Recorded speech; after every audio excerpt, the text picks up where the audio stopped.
Hello, you're listening to My Pop 5, a pop culture podcast about people. In our show, we bring on guests to break down 5 pieces of pop culture that had an influence on them or helped shape them to become the people that they are today. I'm your host, Ryan, and today, Veronica and I get to interview her brother and one of my best friends, Alex Deeds. Alex is a phenomenal filmmaker and editor based out of Los Angeles. He's won multiple awards for his work as a trailer editor, including his work on trailers such as Searching, Baristas and Piercing. Alex truly has such a love of film and the art of crafting story. It was such a joy to chat with him. So let's get into it. Here's our conversation with Alex Deeds.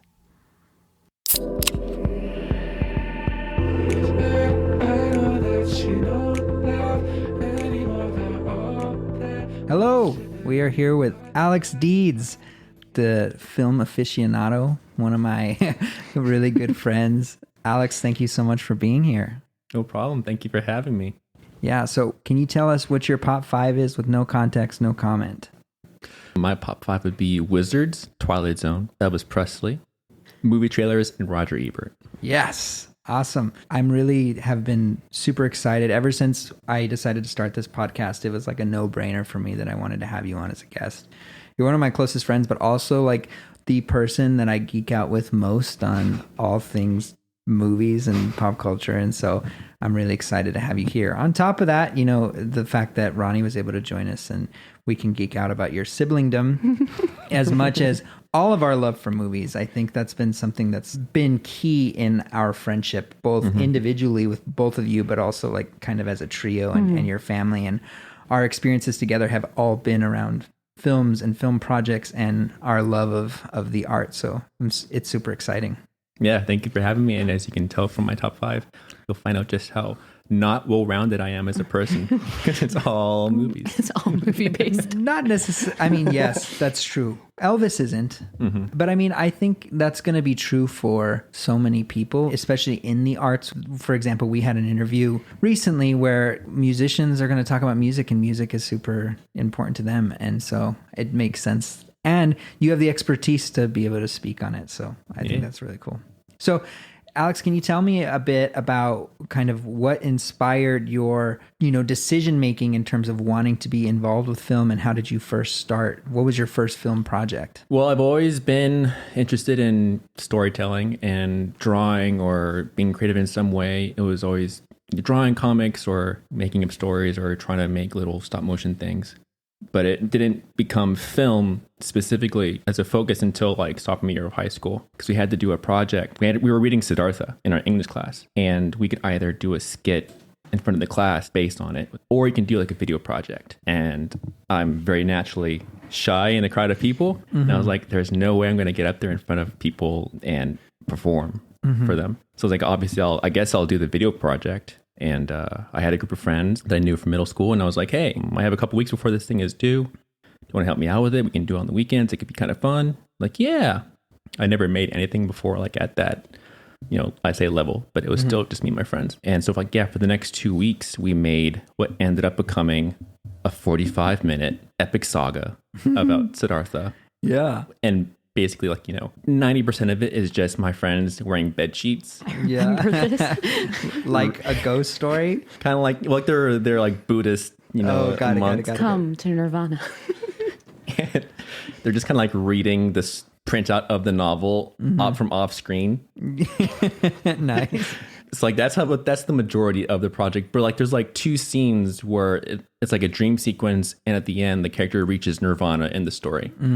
And in those 2 instances, I actually like planned out the scene and edited it together with music and different shot choices. Those were my 2 real first experiences of like creating, I guess, a film experience for an audience. It's still just me in a sophomore English class, but it was the first time when I played the finished product in front of the class, it was the first time that I heard people gasp or say like, oh my God, like under their breath. Yeah. And it's kind of like reacting the way you had hoped and had designed for them to kind of feel.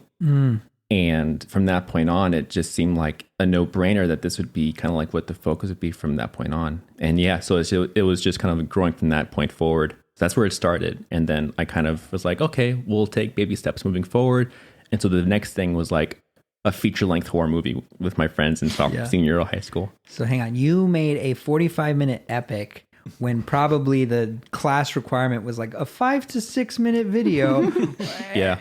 Yeah. And so did they air the whole 45 minutes for you? Mm-hmm. Oh my God. That's pretty One awesome. period of class was just to watch this movie. Exactly. And sorry, I feel like we skipped a lot. Where was this? Where did you grow up? I know this, but of course we are. Yeah, I want people to know your story. Kind of grew up all over the place, but we mostly grew up in Miami, Florida, and that's where we went to high school at Robert Morgan Educational Center, which is not a prison. And that's where we had English class, and that's where everything kind of happened. So, whenever you were showing it, did the class initially be like 45 minutes, or did you feel like they were pretty engaged, like from the onset? I don't know if they were even told it was going to be that long. I don't think anyone expected it to be that long. Yeah. So they just said like, okay, you're up. Let's play it. And I played it. And then they kind of hadn't. They had no choice. Yeah. They're like, this is kind of going on for a while. But thankfully, no one had that reaction because like I started out for the first time with like, logos, like I'm sure you remember, like I had this fake production company like Almighty Films in high school and college and stuff. And like I put that with a logo at the front of the project, and I had like thunder claps and like a boom and like so like that's imagine. imagine. And like that's how it started with like a big boom, and then I feel like that kind of caught the students kind of off guard because it felt more like an actual movie might. I was trying to go for that kind of effect. Yeah. Then like the opening credits were kind of like I took it super seriously. Like I put like real soundtrack from like Kingdom of Heaven, like made it all kind of dramatic. And I feel like that for whatever small amount, it grabbed them in some degree. And so I kind of had them on good faith for a little bit to kind of last the running time. And so what do you think it was that inspired your film choices, right? So like, did you go in not knowing anything and just kind of like you had the story in your mind and you were able to kind of figure that out? Or did you have previous experience based on things you watched or other information to help inform your filmmaking decisions? For that first project? Because I think it's pretty interesting that like your first go at it was 45 minutes that had all these cuts and had these logos, right? Because I imagine like my first foray into trying to do a film, it would probably be like 6 minutes of just raw footage on my phone or something like that, right? So to go through all of this, like it's pretty, I think. Put a production company Yeah, logo to at have the it, beginning. exactly. Like it's kind of like, it's awesome that you had that foresight, and it's clear that like I know you have a gift, so it's like it doesn't surprise me, but I'm curious, like from your perspective, what were some of the things that informed those decisions, if you can even remember? I can't remember anything super specific, towards those choices. I think just because I loved movies so much growing up, and I loved movie trailers, and I loved just the experience of hearing the big sound and all that stuff. That starts with the logos. I was like, okay, well, if I want to make this, if I want to make it feel like a movie, it's kind of seems like it would have to include that. Anything more specific than that, nothing comes to mind. Yeah. Just felt like what you would need to do or felt right. I love hearing this story because, our friendship is so much around your film projects, and student film projects is kind of how we even became friends in the first place. I know you and I have gone back and forth and trying to remember exactly when we first met, and there's no clear indicator of when it was, other than we had met amongst, group of friends, kind of commingling and friend of friends. And that's how we met each other. And there was a point that you decided that for whatever reason, after an interaction with me, that you thought I'd be good to be in one of your Spanish classes short films. And I was just super flattered. And like, I wanted to ask this, and I don't know that I ever have, but do you think you asked me because you thought I spoke Spanish? I don't remember. Well, as I recall, we had met before then. Because of like, you and the band were performing a song for like a short, or not, yeah, for a show I was trying to make. That was before the Spanish project. I Interesting. think. I don't think so, but I it's don't okay. remember. Yeah. I think because we were going to have to wear fake mustaches. Yes. I thought, I'm wearing one. Ryan seems pretty cool. I think he would look good in a mustache too. He seems kind of down. Yeah. I wonder if he'd be interested. I got a film tomorrow, but he seems nice. Let's just see how it goes. And thankfully you were down, and he's like, oh yeah, I did acting in high school. And I was like, okay, now the pressure's on because he's like a trained actor. And Oh man, no, a bunch of thoughts come to my mind, and I'll share this one anecdote. But like, as we're talking about school, I like get so many stress streams about like high school and college. I did do like drama in high school, and like I was John Proctor in The Crucible, and like I had a lot of pride of that. But Did you do the Daniel Day-Lewis line? What were you referring to? Just the iconic. But that is my name. Oh, so this is where the story is going a little bit, right? So that was my favorite part, because basically the pinnacle of The Crucible is he should either admit that he's a witch or he's going to get hung, right? And then when they're asking him, why don't you just admit that you're a witch? And the whole thing is because my name means something, and it's like a longer monologue. But anyway, like I was a super overachiever from the musical side of high school. And so around the time that we were getting ready to do The Crucible, I was doing a ton of like college auditions for music scholarships and doing like all state bands and things like that. And I honestly didn't put as much time as I should have being the lead of a play, you know? And so the drama teacher was like getting upset. Dude, you got to know your lines. Like this opening night is coming here pretty soon. And I like barely last minute got to the point that like I was ready to go for opening night. But as we got to that pinnacle moment of the thing, the line got skipped. And I still don't remember if it was my fault or the person who was playing the judge who messed it up. But my one moment that I was so excited for it got skipped. But I have all these stress dreams. In my dream, it's opening night. I still don't know my lines. And I'm like in between spots when I have to go on stage, I'm back there with the script, like trying to like remember real quick before I go out on stage what the line is for that scene, and then throwing the book down and going out there. And so like all these stress dreams about not knowing my lines. Anyway, that was a long way to get to the point that I did have like acting experience, but it wasn't something to where like I was trained by any means. But I always thought it was like so funny, like because the role that you wrote for this little short film was we are wearing mustaches. I have a pillow tucked in my shirt because I'm this fat chubby guy, and I'm eating like probably 20 Taco Bell burritos because you had to keep shooting me eating these Taco Bell burritos. So I was like, what is this person's perspective of who I am? A biopic of Ryan Reynolds. Yeah, he's like, hey, you look like a guy who eats a lot of Taco Bell. But not enough because I had to give you a pillow. That's right. That's right. I love those times. And I think, you know, as you're talking about like that first film project, I am just rushed with memories of both like that one when we first met and also, you know, some of the other projects that I think we'll get a chance to talk about. But yeah. I would also like to jump in here. And Alex had a film before Siddhartha, and it starred a lizard toy. Oh, He owned. right. And it was before Siddhartha, and it was just stop motion of a toy lizard just like coming off of a chair or something. And that was it. And so he just filmed the toy, moved it, filmed, moved it, filmed, moved it. I don't even remember how long it was, but that was his real first. Nice. There you go, man. That's ambitious. That's about financial inequality. The same amount of sophistication as Siddhartha. But I used to love watching like it's like a big community, like Lego stop motion. I used to watch like tons of those videos on YouTube when I was a kid. I think they directly influenced the movie. I think they took a lot of the cues of the animation from those shorts. Oh, okay. That makes sense. Yeah. Well, let's go ahead and get into it. You know, I think that the first one here on your list, I wrote down anyway, is Twilight Zone. So talk to me. How did you first come across Twilight Zone, and kind of why do you think it was so influential for you? We'll get back to the show in just a moment.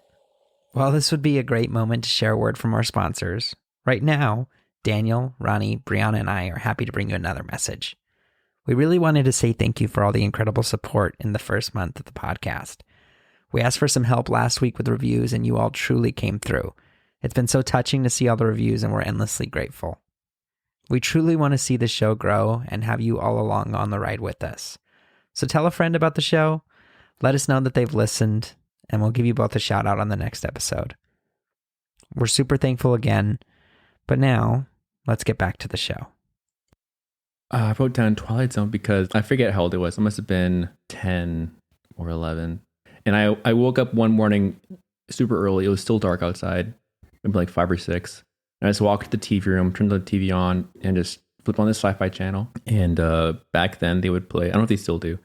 They used to play this show called Twilight Zone, and I never heard of it. And the first episode, I didn't know what it was. It was this black and white show. It featured like this young girl who had this friend, one of the guys in the neighborhood who's friendly, but he could turn into like a bug and he can like fly around. And it's like, what is this show? The show ended, and Rod Serling, who was the writer, would do like these kind of intros and outros sometimes between the episodes. And he kind of came on camera and kind of gave a little epilogue about the characters and the story, revealed that actually the old man was a young prince from another planet, and he looked like this, and he had like a photo of like this dashing prince. I was like, what is this show? Who is this guy? And I had never seen anything like it. And for a while, I think I fell asleep shortly after. I think I was kind of dozing because it was still early. And so for a while, I was like, did I really even watch that show? Was it a dream? It kind of felt too weird. But then I started waking up early as a habit and would kind of tune into this weird show, and I saw more and more episodes and found out like, oh, it is a real show, and it's called The Twilight Zone, and it's by this guy Rod Serling. Each episode is his own story. Just kind of captured my imagination in a way that few other shows had. I mean, it was an anthology series, so each series was like, or each episode was kind of like its own beast. And they would range from horror to sci-fi to fantasy. They could be outlandish. They could be grounded. They could take place in ordinary life or on another planet. And just the variety of the imagination on display really kind of opened my eyes to like what stories could be. And even more than that, in some of the less fantastical stories, there's also kind of like a more profound meaning to it. One of his most famous episodes is the monsters are due on Maple Street. And all it is just like someone, they all see a UFO fly overhead, and it lands in the next town over. The entire episode is them just waiting for whoever landed to kind of get to their town. As they're waiting, they're kind of becoming a little paranoid about like, well, why are they here? Did they send someone before them? Is that someone already in the community? They kind of become more suspicious of their neighbors. They kind of paranoid about if there's an alien already within their ranks. The whole thing is like it's been kind of seen as like an analogy for, the Red Scare, or really anything about, how suspicion can kind of turn man on his brother and friends into enemies. And just the idea that you can like take science fiction and put a different kind of lens on it. It can be about more than just fast spaceships and aliens. Yeah. It can be about like a real story, about real themes. And I think that's where I learned that themes can kind of like, regardless of what the set dressing is of the story, the theme is what kind of holds you and pulls you in, and you can cry over something as silly as what seems like just an alien. But if the theme is there, the theme is going to grab you because it's going to read as true. Yeah. So yeah, that's what grabbed me and made me really want to kind of get into telling stories like that. You hit on a lot there, and it's like really beautiful, a lot of those elements. What I've always really liked about it as well is like, it was the first time, well, I don't know if it was the first time I saw it, but I mean, I can attribute it to like historically being like the first time that like twist endings seem to be like more and more of a thing, I had rewatched one the other night, just kind of get ready to talk about this.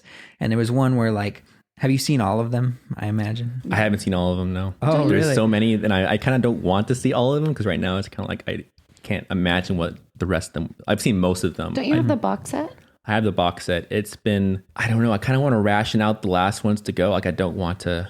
It's weird, but I don't want to see all of them. Yeah.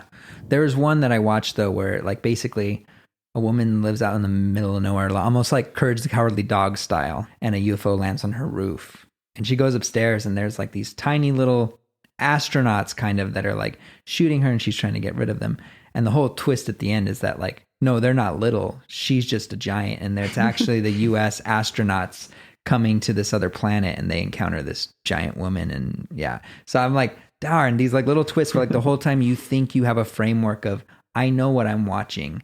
But then that small little, all it does is zoom in on this spaceship at the end and say, United States Navy or whatever, not Navy, Air Force. And, Rod Sterling's little thing, like does his like, this is the Twilight Zone. And it's just like, dang, like those small little things can make a huge impact. Yeah. On that point, it's a very sharp show. They're half hours, They tried to make them like an hour long at one point, and it just didn't quite translate because they kind of just had so much air in them. But those half-hour shows, the writing is so sharp because it needs to be, but also it's just, you know, you're building to a reveal, you're building to a sharp point in the climax or whatever the ending is. It's a great way to kind of look at stories to be, you know, efficient, but without sacrificing the story. Yeah. I've always really liked the episode. I believe it's like the very first episode. I forget the name of it, but it's the one where the guy breaks his glasses at the very end. Yeah. And I think it's called "Where Is Time Enough at Last? Oh yes, Time Enough at Last.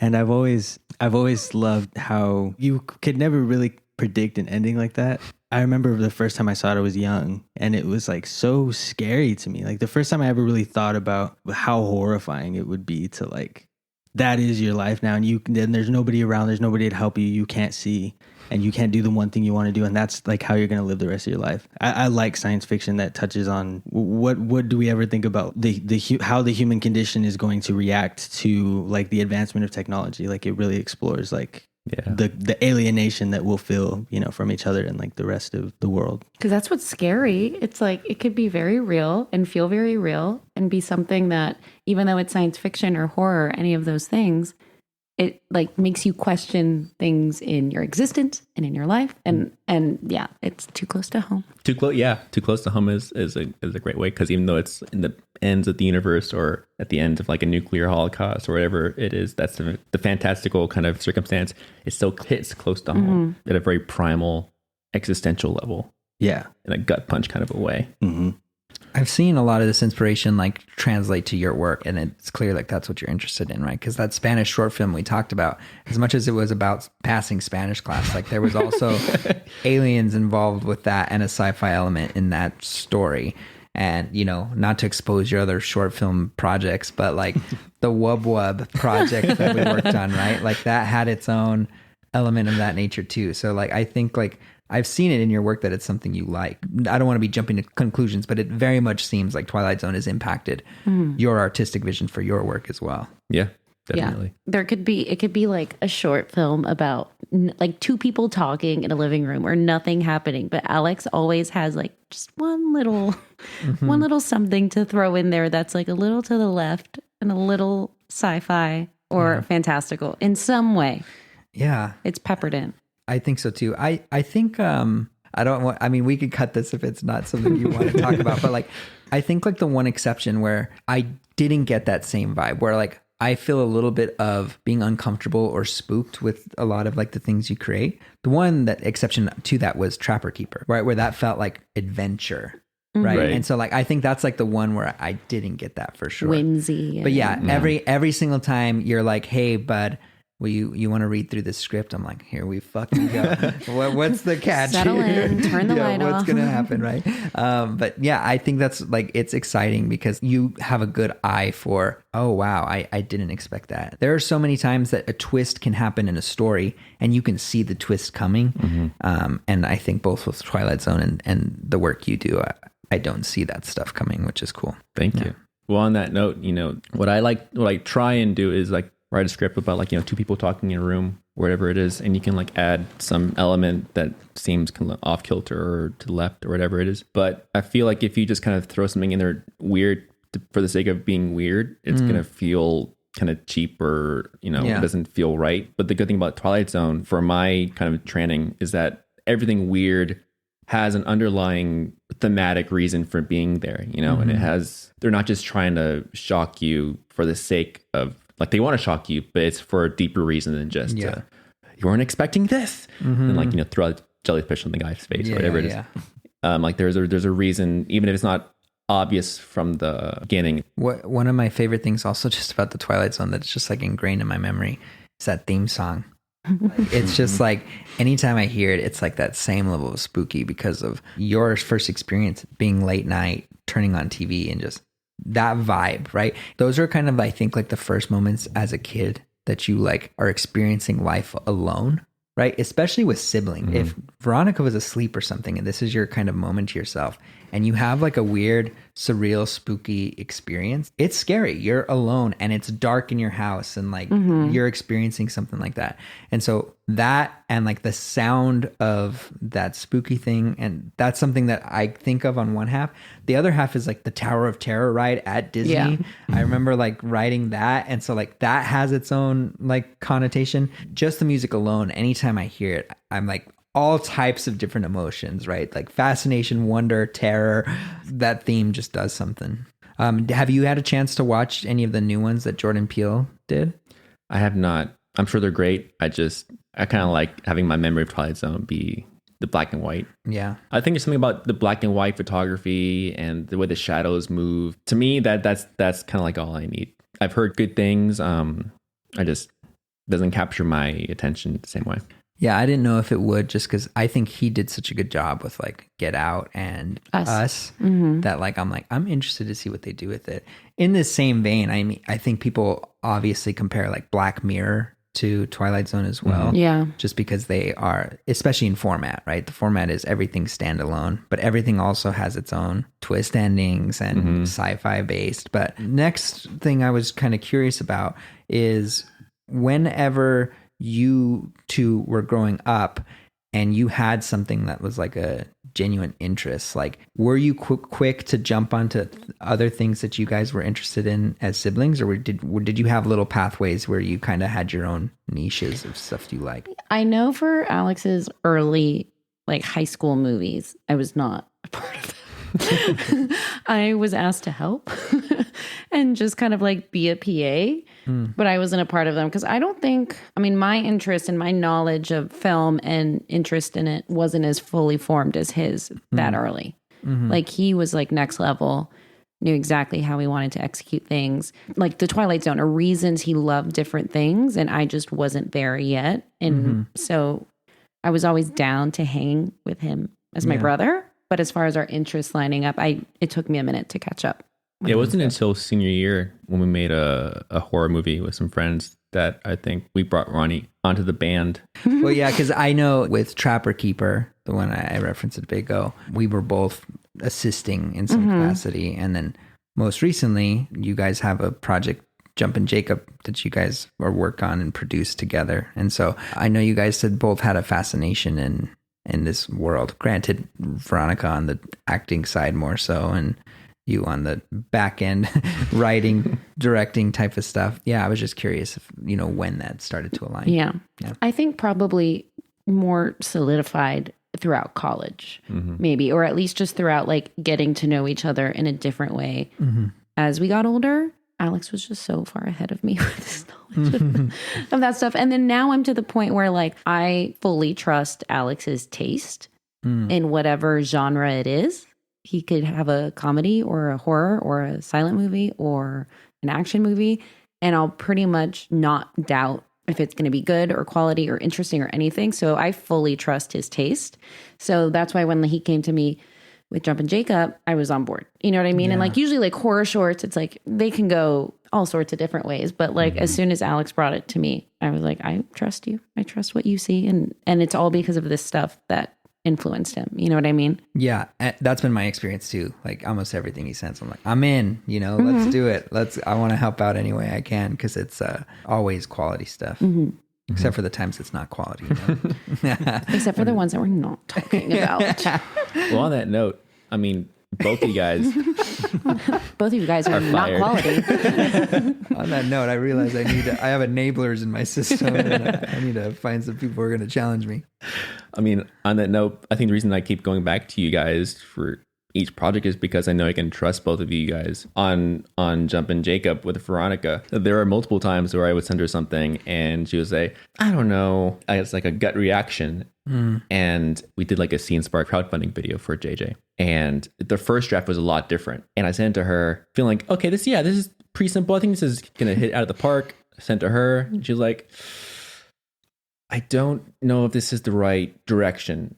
I like the idea, but I think, some of the stuff doesn't quite work. And I was like, dang it. Okay. Because the fact that you react that way, I know you're right. And I think like we can end the pod now. We're done. We rewrote it and it was obviously like a lot stronger. And if we had gone with the first idea, it would have been not successfully funded. And so I really value that honest gut reaction from both of you. And when you did the music for JJ, you called out some stuff. The fact that I can rely on to keep the ego in check when something's not working or doesn't feel right, you let me know, and I know I can trust what you guys are saying. If I remember from the Seed and Spark thing, it's like sometimes hard to separate. I'm trying to create something that's artistic versus like, what is the intention of this? Our intention is to obtain money, and we're not doing the marketing side of this as much as we're trying to create another separate art piece, right?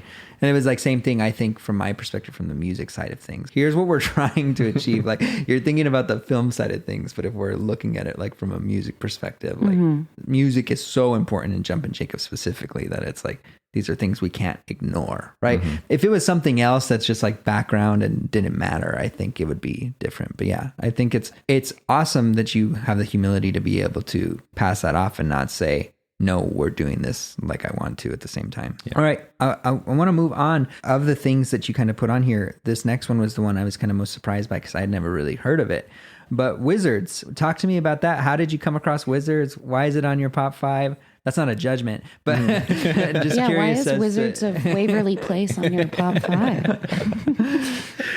So yeah, Wizards is actually even more of a precursor than Twilight Zone. I was young, and me and my dad, we had like the house for ourselves for the day, and so we went to the video store. When we went, like, it was Oceanic Video. Oceanic Video. He was like, pick out a movie. We'll watch a movie tonight. I was like, okay.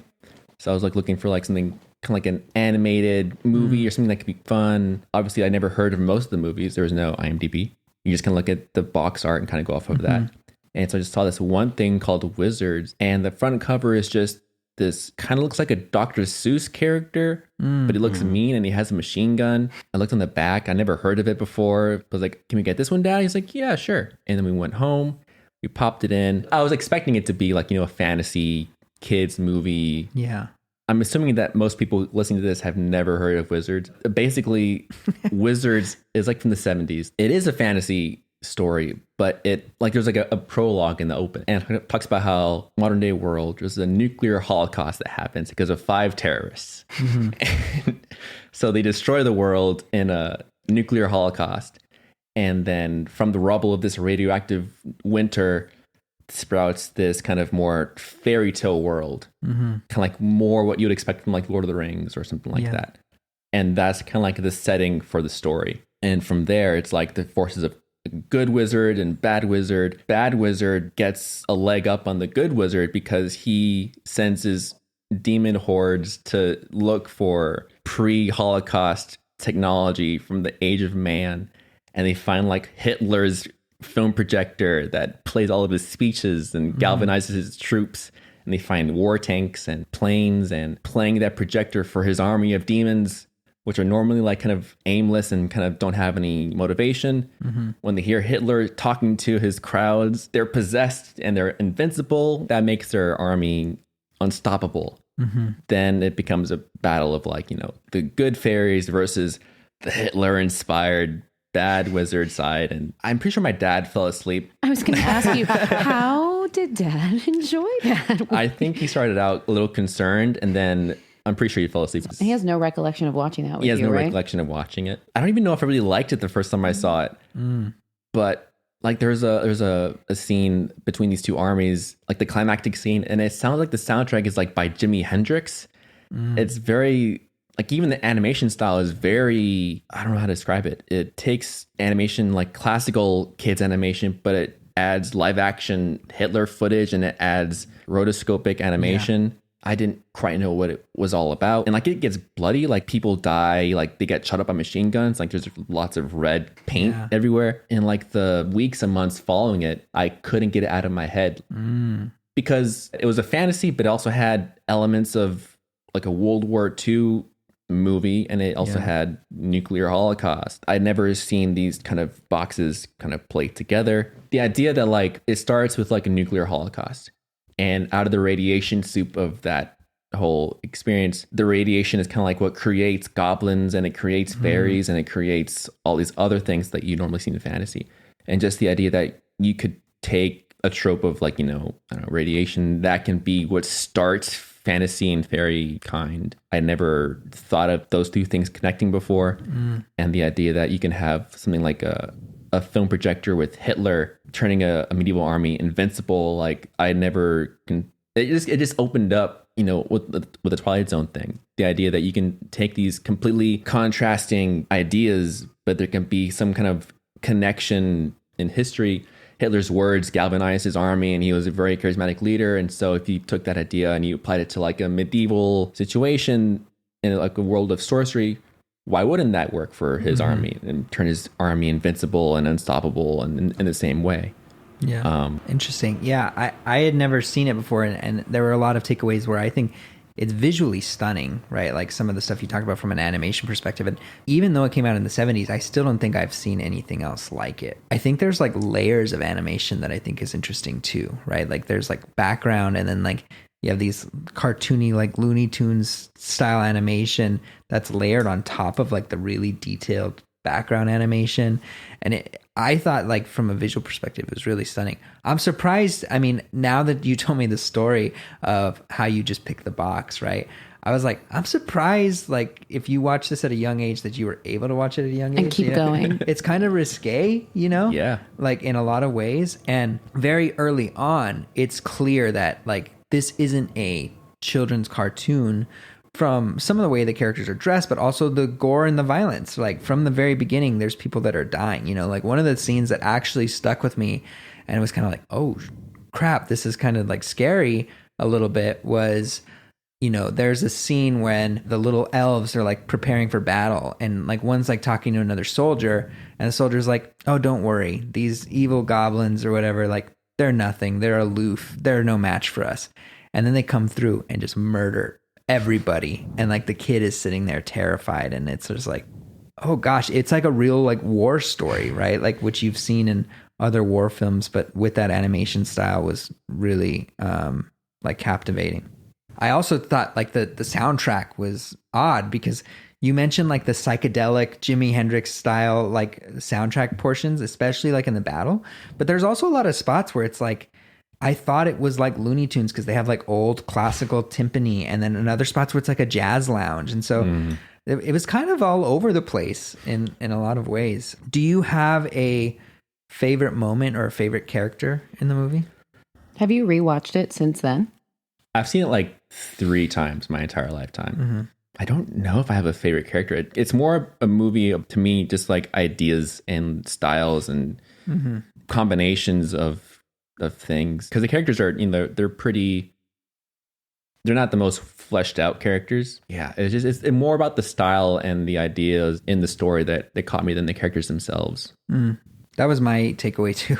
I think it was like disappointing a little. I had never heard of this, right? So I came into this like with a 2021 lens of what this is, right? And I know based on like yours and my conversations historically, like we love story and storytelling. And I think that's where this movie lacked a little bit. Characters are not fleshed out. Like some of the elements from like a story perspective aren't there, but it's very clear from pretty early on in the movie that this is quite allegorical. And like there's like so many moments that I'm like, it seems like the first time you watch it, the allegory went over your head. Like just in the instance, it's like how powerful propaganda and media and technology can be in terms of galvanizing action or armies and things like that. That was the message, that portion. But like there's all these stakes that they build up between these two brothers in the film for it to not mean anything. Like the last scene, the brothers meet up and it's like over in like 2 seconds. He has like one witty one-liner and shoots down his brother, and that's the end of the movie. Knowing you, I was expecting like narrative. And then when I saw it, I was just kind of like, that was odd, It wasn't what I expected. But yeah, I was really excited, and I was talking to Daniel before, you showed up here today. I loved the visual aspects. I loved the soundtrack. I thought was cool. I liked the mixture of different things that were coming at me. But I was like, I'm really curious why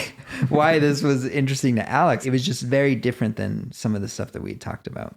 Yeah, I mean, it has less to do about the narrative and more about like what narrative could be. Really opened up my eyes to how differently you could think about a story. And like even if the relationships aren't the most fleshed out, It's more about what could be possible. I never considered the fact that you can combine genres before that, or the war propaganda thing galvanizing the army. I never considered that to be an option, but it had some kind of truth to it, even though they're completely different settings. From that point on, the movies that I respond to the most as a result of that are movies, when you read them on paper, they don't seem like they should work.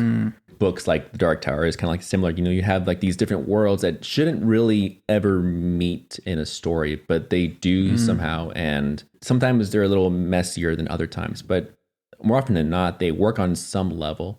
That was the thing I could never shake because of that movie. You know, for those reasons, I think that movie, more than any other thing that early on in my life and like my development, had that effect on me. Mark Hamill is in it. Mark Hamill's in it. Which He's a character voice. is he? Do you know? He plays one of the fairies like an hour in for like 2 minutes before he gets shot. Oh, no way. That's hilarious. Yeah, I like wish I liked a character in that movie. Like they're all like weird. I don't know. Like they don't feel real, and then like there's not enough to really learn about any of these characters. It's kind of interesting. I really love the Dr. Seuss character you mentioned. That's like Necron on the- 99? Yeah, Necron 99. Yeah, he's probably the main, you know, the poster child for the movie. He's like obviously on all the posters, and Right. he's like probably the best known. You're probably right. He probably is the best character. The best. One of my favorite moments in the movie, and it reminded me, there isn't a ton of humor, but then there is like little bits. I was laughing because there's like a portion where like there's like these two soldiers and one is like seemingly dead, you know? And he's like, they killed Fritz. Oh my gosh, they killed Fritz. What are we going to do? You know? And then Fritz gets up and is like, hey, I'm good. And he's like, shoots him. And basically Fritz is dead. And he's like, oh my God, they killed Fritz. You know, like just like that moment. And like, it reminded me like there's almost an identical bit in Year One. Do you guys remember that movie with Jack Oh, Black where he keeps and Michael Cera? keeps killing Abel. Yeah, I half watched it. Kane keeps killing Abel, and I laughed so hard. And like that was one of my favorite film moments. But to see that, I don't know if they were directly referenced or if they knew each other, but it seems too on the nose for him not to have potentially seen that bit before. But where Kane like kills his brother Abel, and he's like, "Oh my gosh, what did I do? How could I have done this?" And then Abel's like still alive, and then he hits him on the rock again. "Oh my gosh, how could I have done this?" And so He's like, what have I continued to do? I'm really glad you kind of put this on here because I don't know that I would have ever come across it. And like you said, there are people who probably maybe even never heard of the movie, but it was definitely an experience. That's for sure. That director, Ralph Bakshi, he also did like the first Lord of the Rings animated movie. He definitely goes for it in each of his movies. Yeah. He has a bit of a cult following. And you can definitely tell that he was like into the psychedelic scene in the 60s. He definitely goes for it. And those are the movies that I respond to the most, where like you might either love it or you'll hate it, but you won't shrug it off either way. Yeah. So moving on here, I think what was interesting, you talk about love it or hate it. Film and art is always so subjective, right? And one of the things you put on here was Roger Ebert, all about criticism. One of the things that I find interesting is people who have the job of being critics in general. Being someone who's involved with the art and understanding art can be subjective after you just said that.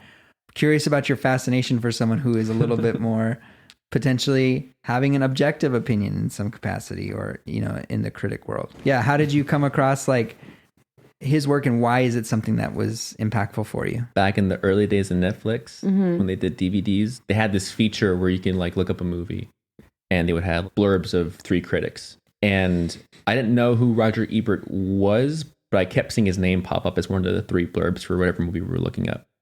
I was like, Roger Ebert sounds like a famous name. Like it sounds like someone like my parents might know. So I kept reading his blurb. I would read you can like link to like the full article. That was the first time I was exposed to reading a critical review of a movie. At first, he raised a lot of good points about movies that I liked. It was the first time that I can remember, let me put it this way. My reaction to movies before then was either that was amazing or I hated that movie. But I can never articulate like why. I can never analyze it on a deeper level. Yeah, I never looked at films analytically beyond gut reaction of like, I liked it, it was good, or I didn't like it, it was bad or boring. And for me at that time, this might sound a little weird, but like he became like a one-way pen pal for me, as someone who like wanted to discuss more about movies and discuss more about films, I could like watch a movie, experience it, have an opinion about it, and then want to go see what Robert thought about it. Yeah. Or Roger thought about it. Robert. Who's Robert? At the time, I kept mostly to myself. So I didn't really, the friends that I had, they liked movies too, but they didn't necessarily geek out about them as much as I did. Mm-hmm. And so he kind of became, like I said, like, one-way kind of movie pen pal. Just over the years, I would keep going back to him with the movie that had just come out, that I just seen, or one of his classic reviews or one of his books. And he was more than, like, I feel like film criticism kind of gets a bad rap, like any kind of criticism, because you're kind of judging when you're not creating is kind of like the gist most people have with it. Yeah. But thinking critically, I think that I kind of learned from reading his stuff is that it doesn't mean you're judging it from a high horse. It just gives you a way to look at things and consider them from a different angle and get better at articulating why does something work for you, why does something not work for you, and it kind of opens your mind. Especially if you want to go into studying how to make films. It was the first time that I was like, okay, so what makes that shot a good shot? Yeah, so just the more I became more serious about studying movies, he became like a bit of a mentor in some way. I didn't always agree with what he said, but I could see the point he was trying to make. On the subject of like film criticism, he got into this great argument with Michael Roper about reviews one time. Because obviously, like, Roger Ebert and Siskel became famous for the thumbs up, thumbs down thing. And so they were having an argument because Roger Ebert gave War of the Worlds a thumbs down, but gave Honeymooners a thumbs up. Roper was like, how can you justify that choice? I mean, Spielberg gets a thumbs down, but this cheesy remake gets a thumbs up. And Roger Ebert made a great point that when you're discussing films, you can't boil it down to the stupid thumbs. This is our brand, but it goes, you need to hear what we're saying, you need to hear the arguments, you need to understand that there's more to a piece of art than just a good or bad. Like there's layers and there's shades to why something might work or not. And I don't know, it just really helped me to see those shades. Yeah, and I remember something similar where he was saying something along the lines of like, when you're talking about Hellboy or something like that, you need to compare it to other movies of the kind. So like you'd compare it to like The Punisher or a Marvel movie. You're not going to compare that to Shawshank Redemption, right? So like there are also like reviews should be in regards to who is the audience that it's meant for, right? And viewing it from that lens. And it's kind of similar to what you were saying, right? Where it's like maybe War of the Worlds he thought was bad in comparison to other movies of that genre or other big action films, and not necessarily. And the other movie didn't have those same types of expectations or the same types of, peers, or so to speak. Really kind of highlighting that criticism in general is relative. It's not absolute. You said something that I thought was really interesting, because I've never been able to articulate why I value criticism and why I like criticism. And because I do get geeked out about music criticism a lot and film criticism. And when you talked about the fact that it gives you verbiage on how to talk about the subject, it's like, that's what it is, right? Like you want to be able to be like, I know I enjoyed this, but I don't even know if I wanted to articulate this myself as to why I enjoyed this. Like if there's someone else who's well-versed with just words, you can kind of be like, yes, that is what I liked about it, right? And you can kind of regurgitate it, not for the sake of trying to sound smart or anything like that, but it's like, it's a dialogue I want to have. That's it. Yep. That's why. Exactly. Yeah, that's awesome. But I think another reason I like Roger is because even though he breaks down film, why it works or why it doesn't, he can let himself get lost in the enjoyment of the film and let himself get taken away with it at the end of the day. And that's what I try and hold on to when I watch a movie. Even though I'm trying to study it on the intellectual level, I feel like the best ones can still kind of grab you emotionally and take you away. And I think that's when it's good too, right? That can almost be its own barometer, is like when you can look past it. That's when I know, like, I really like this song because it took me out of trying to think about how was this created or all the technical nature behind it. Emotion takes over, right? And that's like one of the most beautiful things about any piece of art, for sure.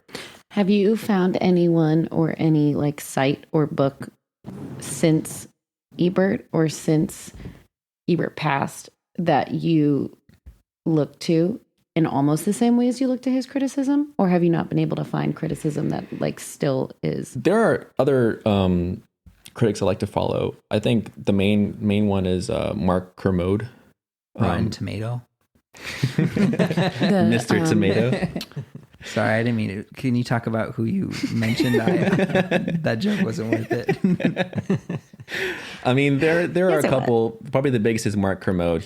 I listen to his audio reviews. He does like BBC Radio film criticism. You probably want to go to the most. I mean, there are some others, but obviously none can kind of take over Raj's spot. Yeah. Yeah.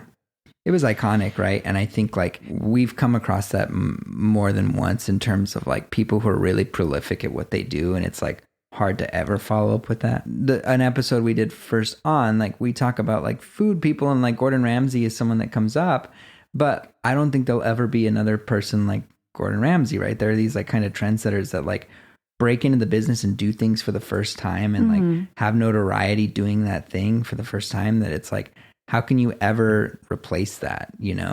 Like Dick Clark, for example, and the New Year's Eve show, like it's probably always going to be called Dick Clark's New Year's Eve, because like trendsetters in terms of what that's like. So I think everyone will almost be trying to be Letterman. They'll always be trying to be Ebert, right? And not to say that they can't do their own thing and their own thing very well, and that you can't be successful in the business doing the same thing.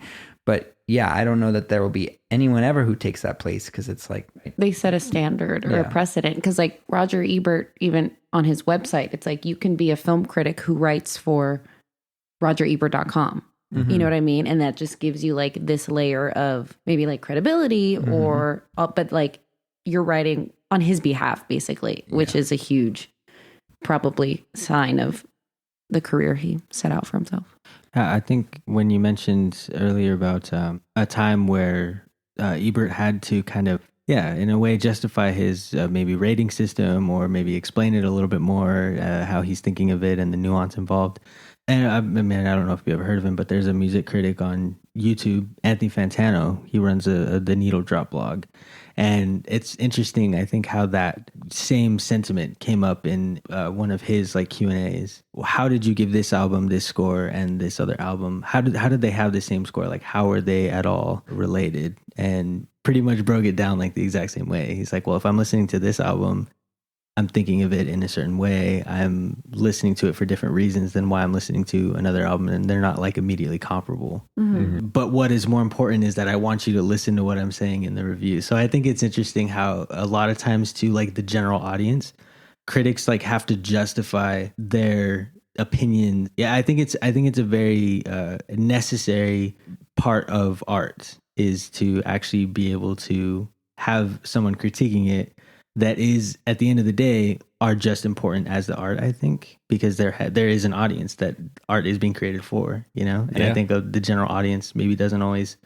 The general audience has their opinions. If it's an opinion that's not their opinion and that they disagree with, they're like, well, who are you to say anything? And that always happens. Like, well, I think it's like gets a little bit more personal though, because the reason people are there for the most part, and the people that are most vocal, especially in regards to critics, are generally people who value that critic's opinion at the onset, right? So it's almost like, I loved everything you said, Ebert, but the second I found something that I liked that you didn't, it feels personal in some ways. And that was kind of my experience with Fantano a little bit, which it was just like, he was like the first person that like, he said something really well on some piece, and I'm like, yeah, that's really good. And then I just realized like, we have very different tastes in music. And so like almost everything I like, he doesn't like. And there are some things like that. And that's when I realized it's almost like critics are like influencers in some ways, right? Where like you go to listen to what that person has to say because you value their opinion about something, but nothing is objectively true. Yeah. And that's what's something that's like important to acknowledge. And so there are some critics that you're just like, you like what they have to say. And like he was trying to convey with Fantano specifically, like, I want you to listen to what I'm saying, not necessarily the score, the thumbs up or the thumbs down, but it's because he thinks that the people that are there are people who want to hear what he has to say. But if the starting line is, I don't give a fuck what you say, right, then it's a losing battle to begin with anyway. And I think the best critics also understand, like, yes, I am giving you my opinion, and just that. Like, and that's it. And that's what and if you don't like my opinion, then why are you reading my column or watching this video, right? If you're not here for my opinion, go elsewhere, you know? Yeah, like Yelp reviewers. Exactly. When it comes to film criticism, I don't necessarily want to have a critic share every opinion that I have. That would just sound like a kind of boring read. You know, I don't care necessarily about what they're saying. I care more about, you know, how they say it, and I care about how they articulate it and point out things I never might have thought of otherwise. There are plenty of movies I disagree about with Roger Ebert about, you know, like I said, you know, Gladiator's one of them. He didn't like it. I do. He didn't like Fight Club. I do. You know, he probably, like, his most controversial opinion was that he never considered video games to be art in this strict sense because it has like a, what's the word, interactive, it's an interactive medium, and so therefore it kind of goes against definition of art in the strictest sense. I disagree with that, you know, also, but I can see where he's coming from. Yeah. And I can see why he believes what he believes. And it was good for me because then you learn, like, oh, people who have different opinions, you can debate them and think they're super wrong. You can still appreciate hearing their opinion. And I feel like that's good for anybody, you know? Yeah. All right. I want to get moving because I don't want to keep you here too late. But let's talk about movie trailers. I know, one, they're super important because your career plays a big role in this. But talk to me about kind of movie trailers and tell the people a bit about kind of your involvement with movie trailers as well. So yeah, it is my livelihood. Your full-time job. You make all the movie trailers. Yes, let us know what you do. I edit movie trailers for a shop here in LA called Zealot. And yeah, I've been editing movie trailers since I came out here, editing them professionally. It's a great career. I have a lot of fun doing it. I included it on here for several reasons. I've loved movie trailers growing up, and my sister can attest to the fact that I always would drag her and my parents in to watch a new trailer I just found that was really cool. I wanted them to see it and share it with them. So it seemed like a kind of obvious choice when I was looking for a job out here. And since I've been working in the industry, it's just increased my appreciation that much more, because it's not a very often thought of industry. It's a very niche world. But once you get into it, like, you realize that there's an entire hidden ecosystem of the arts, which is in, you know, movie trailers and in that world, you know, graphics people who work exclusively for trailers, composers who make music exclusively for trailers, writers who work exclusively for trailers. The more I kind of got into it and learned about it as a craft, and not just through appreciation, the more you realize just how much of a valid art form it is, at least I consider it to be, because, you know, you're taking a pre-existing thing like, you know, a movie, and you're packaging it down into like a 2.5 minute representation, which is everyone's kind of first glimpse into what the movie is who never heard about it previously. So when you're doing that, the craft is like, how do you tell a story in that short amount of time? How do you reflect what the large movie is? It sharpens a lot of skills towards, I sound like a recruiter right now, but I promise I'm not trying to be. Like, you have to be very efficient. It teaches you how to be efficient and how to think sharp, and how do you condense a story distill it down to its base elements and themes, but in a way that doesn't make those 2.5 minutes feel crowded with just like a bunch of dialogue one after the other. How do you reflect a story in that duration that gives you a slice of the whole, excites you to watch the rest of the piece, but even as a standalone piece, it does all those things that a large movie would. Like, it can evoke emotion, it can make you scared, it can make you tear up, it can make you laugh, it can catch you off guard. So there's that aspect of it. But even from like an editing standpoint, the editing for a trailer is a lot different than editing for a larger form movie or short, you know, because you're condensing it down and you're distilling it, but you still have to make it coherent and legible. So I think even from my experience in filmmaking, it's been a great tool to be efficient and sharp when I'm writing a short or anything else. You know, are you being clear? Is there clarity? Is there a reason for things? Or is it just kind of being like, you know, we'll film this scene, but it doesn't really have anything to do with the next scene? You know, you have to be more disciplined. And I feel like that kind of carries off into your other art forms. My understanding is that, you know, based on conversations we've had historically, that just like any story, there's always a million different paths you can take, right? And you have 2 hours or whatever of content to kind of pull from and kind of fabricate a story. So like, what are some of your go-tos, if this isn't like giving away your secret bag of tricks or anything, like in terms of how do you determine the story that you want to tell? Do you have like 3 or 4 different options and see what works? Or do you have like generally something hits you right away and you have a good idea after you've watched the film? It can be either or, depending on, what the direction is from the client, what the tone is that they want to convey to the audience. That's another big thing is the tone. You kind of learn how to hone your tone skills. How do you want it to represent to the audience? And so generally for me, it starts with the direction from the client, the producers, but what we want this to be for the world to see for the first time. And then what's the concept to kind of wrap it all up in a neat package that people can get excited about, but that doesn't feel like a commercial, because at the end of the day, these are commercials. You don't want it to feel like a commercial. And I think the best trailers are standalone pieces that you never even have to watch the movie they're for. You can just enjoy them as a 2.5 minute piece. Yeah. And they can be like an open-ended little narrative. Do you have any trailers that come to mind that you would say like do the best job, or are maybe your favorite trailers? My favorite trailers definitely has always been the trailer for Little Children, like the first piece out. And like when you compare that to the actual film, like it leaves a lot of stuff out, leaves characters out, really important subplots out. It's more focused on the atmosphere and the tone of the film without giving you more plot than you really need. And it wraps it all up in a really kind of tense packaging where like a train is off in the distance. You hear like a train horn in the distance, and then it's just kind of getting closer and closer and closer. As it's getting closer and closer, you're getting fed little details about these two married couples and their kids who kind of are friends. Get the sense that something's going on between the spouses of the two different couples. And it never says that, but with the imagery, looking glances and some questions, one of the spouses are like, she seems like a sweet girl.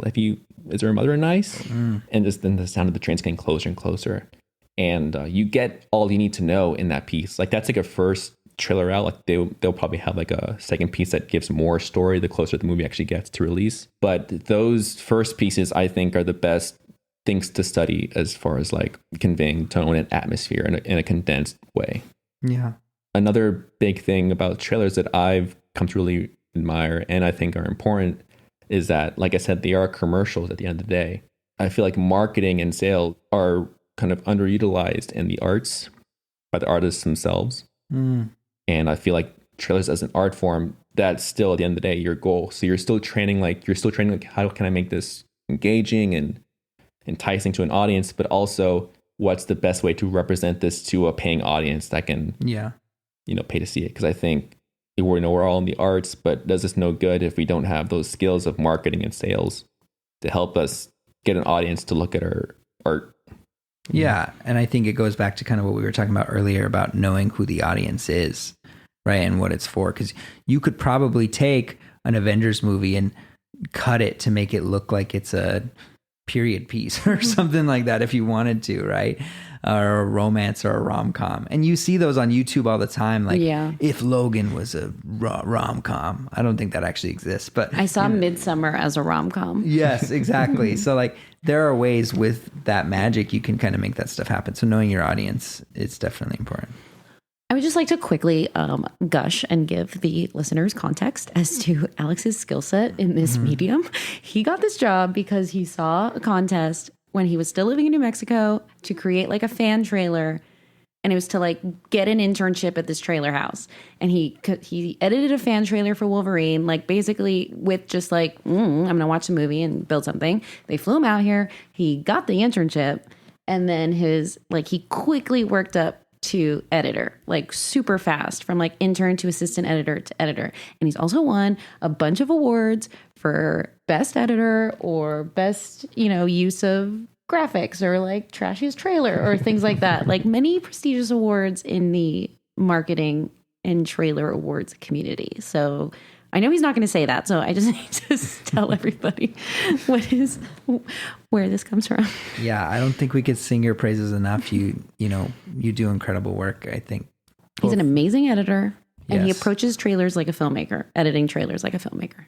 Yeah, absolutely. And that's why I think it's like identifying that tone is like, and that's why I kind of was curious about like your process in terms of finding story from it, right? Because it's always been kind of, when it's left to your own devices, very powerful, like the Wolverine trailer that you made, right? More so than like I saw one you did for an unnamed movie, and I was lucky to be in the room with your boss at the time, but it was like a lot of discussion from what the client wanted, right? So it wasn't Alex's own devices. You're trying to serve something that they want. And so I think Ronnie's definitely talking about, I think the times when you've been left to your own devices at some aspect and been able to craft that, it reaps rewards, literally and figuratively.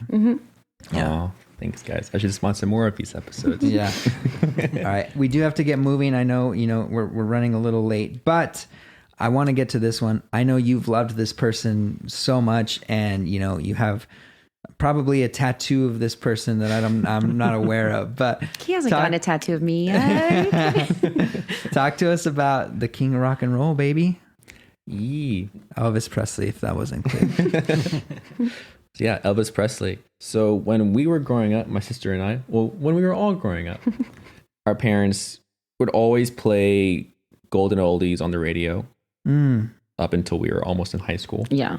And they would always give, for Christmas and birthdays, they would always give CDs like, the best of James Brown, the best of the Temptations. Yeah. That's all we were given growing up, and that's all we listened to. And I loved it. I'm pretty sure Ryan loved it as well. I would be at school like, you guys like Dion? In 5th grade. Dionne Warwick?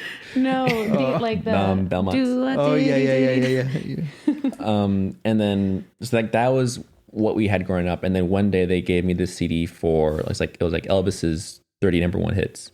I was like in the 6th grade, and I had heard Elvis's name like in the kind of vernacular because he's always there, but I had never really listened to his stuff before intently. And so I started listening to the album, and I just couldn't stop playing it on loop. Just something about it grabbed me in a different way. Like, I've always been very shy growing up, but I remember for the first time after hearing that album, like I would start to sing his music in the hallways. Like I memorized The Wonder of You, and I would just sing that as we were moving from class to class in single file lines. Yeah. To the point where like my teacher was like, "Alex, stop singing Elvis." The Wonder. And That's pretty good. Thank you. And when we did the talent show, I was going to use The Devil in Disguise, because it starts like, kind of very gentle and she looks like an angel. And then like it turns out she's a devil in disguise. It's like, I was going to do this thing where I was juggling balls that were blue for the gentle part. Hold up. You're bearing the lead. You can juggle? Alex could juggle when he was younger. He did it on the Disney Cruise talent show. Dang. Whoa. And I was going to swap them in for red balls. And when it got all heavy. Oh, nice. Yeah, I mean, it just captured me in a way that I hadn't felt before. And so that was my introduction to Elvis. Yeah, that's awesome. I think like when you're a kid and you grab onto like music for the first time, it's like one of the most exciting things, like I like wish I could go back and have that same just pure elation towards something. Like I think I could get that in small doses, but like over the years it happens less and less and less. But like I remember similarly like singing like songs over and over, and I love music, and like those moments are just like I want to be able to have that feeling again, exactly how it was when you kind of first have it, right? And I think it was almost more valuable then, and this may be like us being old timers kind of like lamenting a specific experience, but like with CDs, you would put it in your little CD player and walk around, and like that's all you could listen to, unless you had like an entire booklet of CDs with you, where like now people are making playlists and things like that, but like there's something about like that record of just like, this is what I'm into at the moment, and this is all I'm listening to. I remember the booklets too, like having the lyrics in there and like being able to like just sing along with the booklets and stuff like that. Yeah. Do you have favorite Elvis songs? Like anything that's like through it all has been like your top few, or do you have some that have meant more at different times? It's a revolving door of favorites, because I feel like he has so many different kind of subgenres. Like obviously he did rock and roll, but there's also gospel and country and pop blues and blues. And so like I have a favorite Elvis gospel. Like I have a favorite Elvis cover, favorite Elvis country. I think when it comes to like live covers, I think Bridge Over Troubled Water is probably a favorite. I love his gospel song, Swing Low Sweet Chariot. I'm not really religious much anymore, but I will tap my toe to that. Nice. He just has so many songs, and the great thing is I haven't heard all of them. Like, I still discover new songs even this past year. It's kind of been a soundtrack to my life in different ways. For example, senior year of high school, I did the mill pageant. We had a Mr. Morgan Were you gyrating? pageant at our high school. It was for all the senior guys. Look at that. And I kind of I forced myself to kind of take part in more school activities, and that was definitely probably the scariest one. Yeah. And we had to do a talent portion. I was like, oh my god, I can't. Do I juggle again? So I did like this lip syncing thing with Elvis, and Don't Be Cruel, and I had like a Guitar Hero guitar and stuff. I had like the outfit, cool.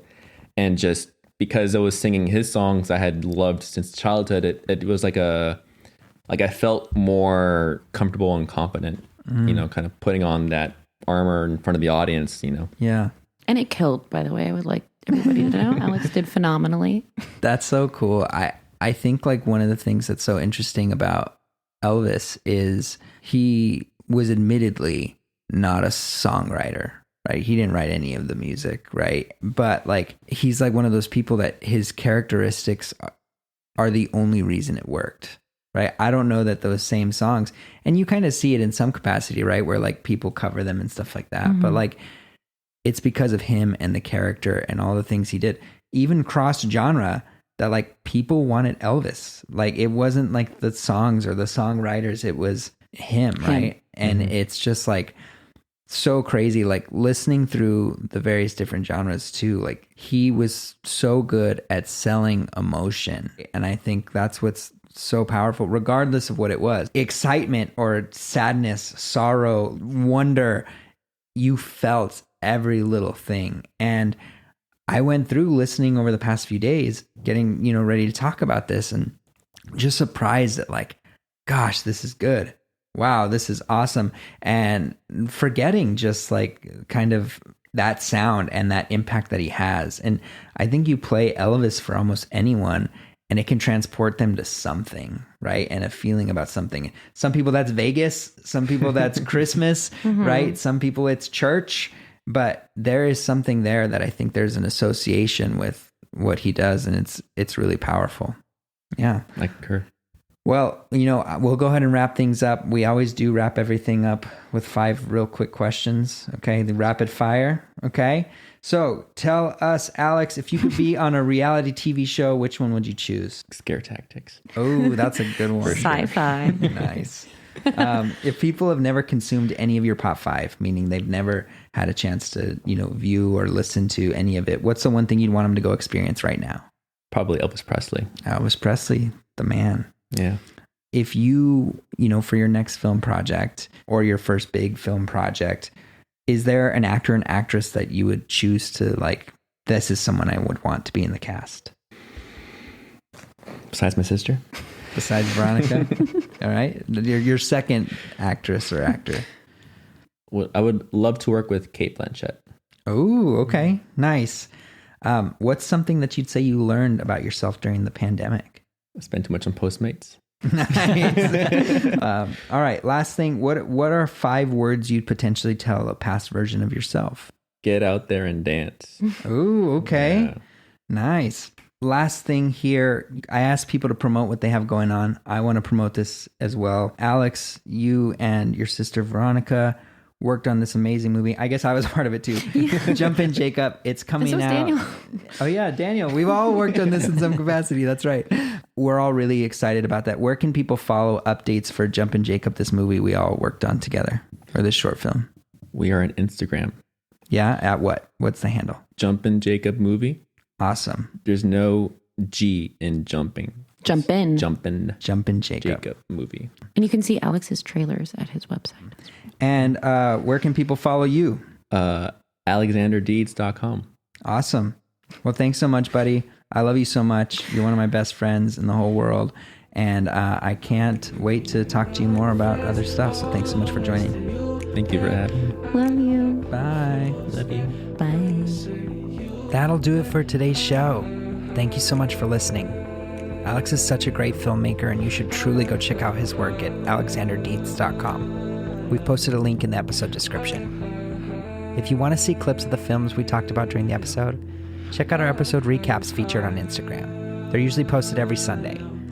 You can follow us on Instagram and Twitter at MyPop5. If you haven't already, please subscribe and leave us a rating on Apple Podcasts. We'll see you next week, and until then, what's your Pop 5?